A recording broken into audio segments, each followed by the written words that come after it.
Навяхване на глезена? Какво да правите веднага? Аз съм доктор Стефанов, специалист, ортопед, травматолог. Днес ще научите как да реагирате при навяхване на глезена само за 60 секунди.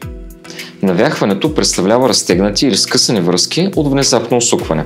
Симптомите: остра болка, оток, нестабилност при стъпване. Какво да правим?